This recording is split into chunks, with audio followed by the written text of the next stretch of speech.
इस पार्ट में, इससे पूर्व के भाग में हमने क्या अध्ययन किया है? मांग का अर्थ, परिभाषा व मांग के आवश्यक तत्व। दूसरा, मांग फलन, व्यक्तिगत मांग फलन व बाजार मांग फलन। इसी टॉपिक पर आज हम अध्ययन करेंगे मांग को प्रभावित करने वाले तत्व कौन कौन से हैं। मांग को प्रभावित करने वाले तत्व। इससे पूर्व भी मांग फलन के अध्ययन के समय हमने मांग को प्रभावित करने वाले तत्वों के बारे में जाना था। इस भाग में संक्षेप में हम मांग को प्रभावित करने वाले तत्वों के बारे में पुनः जानेंगे।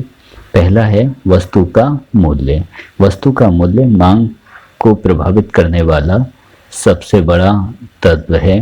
किसी वस्तु का मूल्य अधिक होने पर उसकी मांग कम हो जाती है और मूल्य कम होने पर उसकी मांग अधिक हो जाती है। यहाँ देखें उदाहरण में चाय है, चाय का मूल्य 10 रुपये है और यदि 10 रुपये से बढ़कर 20 रुपये हो जाए तो चाय की जो मांग है वह कम हो जाएगी, और चाय का मूल्य यदि घटकर 5 रुपये हो जाए तो चाय की मांग अधिक हो जाएगी। तो वस्तु का मूल्य मांग को प्रभावित करने वाला सबसे बड़ा कारक है या तत्व है। दूसरा है संबंधित वस्तुओं की कीमत। संबंधित वस्तुएं या रिलेटिव गुड्स, जिनके बारे में पहले भी हमने जाना था कि संबंधित वस्तुओं की जो कीमत है वह भी वस्तु की मांग को प्रभावित करने में बहुत बड़ा रोल निभाती है। यहाँ देखें, कॉफ़ी, चाय की संबंधित वस्तु क्या है? कॉफ़ी है। अब कॉफ़ी का जो मूल्य है वह चाय की मांग को भी प्रभावित करेगा। यदि कॉफ़ी का मूल्य 20 रुपये है और यहाँ चाय का मूल्य 10 रुपये है तो जाहिर है जो उपभोक्ता हैं चाय का उपभोग अधिक करेंगे क्योंकि चाय इस समय सस्ती है। और यदि कॉफ़ी का मूल्य 20 रुपये से घटकर 5 रुपये हो जाए तो उस स्थिति में क्या होगा?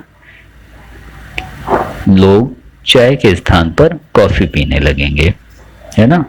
क्योंकि कॉफ़ी 5 रुपए में मिल रही है और चाय 10 रुपए में, तो लोग क्या करेंगे? तो उपभोक्ता क्या करेंगे? चाय के स्थान पर कॉफ़ी का सेवन बढ़ा देंगे। तो इससे क्या होगा? चाय की मांग कम हो जाएगी।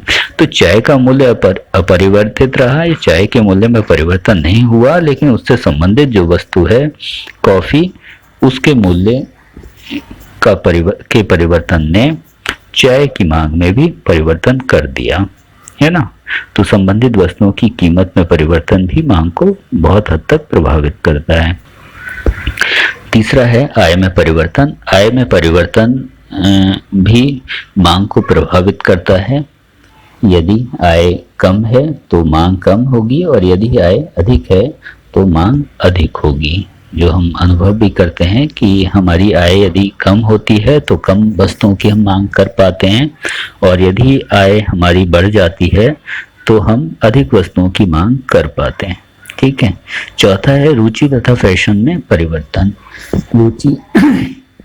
रुचि तथा फैशन में परिवर्तन भी मांग को काफी प्रभावित करता है। रुचि और फैशन दोनों ही मांग को प्रभावित करते हैं। किसी वस्तु में यदि रुचि अधिक हो तो उसकी मांग अधिक हो जाती है, और उसमें रुचि यदि कम हो जाए या इंटरेस्ट कम हो जाए तो उसकी मांग कम हो जाती है। इसी तरह फैशन की बात है, कुछ चीज़ें फैशन में होती हैं तो उनकी मांग अधिक होती है, और जब वे फैशन से निकल जाती हैं तो उनकी मांग कम हो जाती है। अगला कौन सा तत्व है? ऋतु तथा मौसम में परिवर्तन।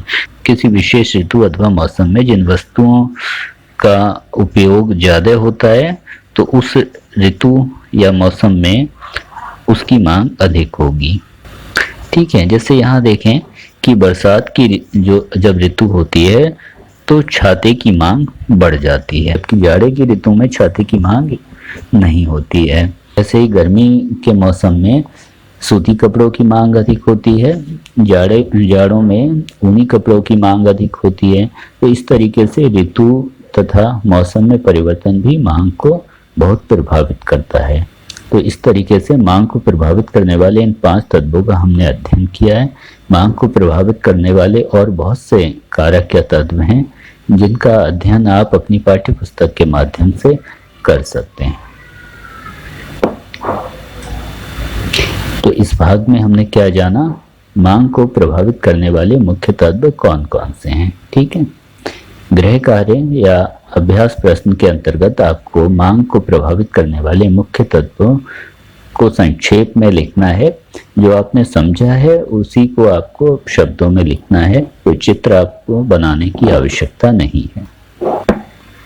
अगले भाग में हम अध्ययन करेंगे कि मांग तालिका क्या है, व्यक्तिगत मांग तालिका तथा बाजार मांग तालिका का अर्थ क्या है, व्यक्तिगत मांग वक्र तथा बाजार मांग वक्र क्या है, तथा साथ ही व्यक्तिगत तथा बाजार मांग में अंतर क्या है।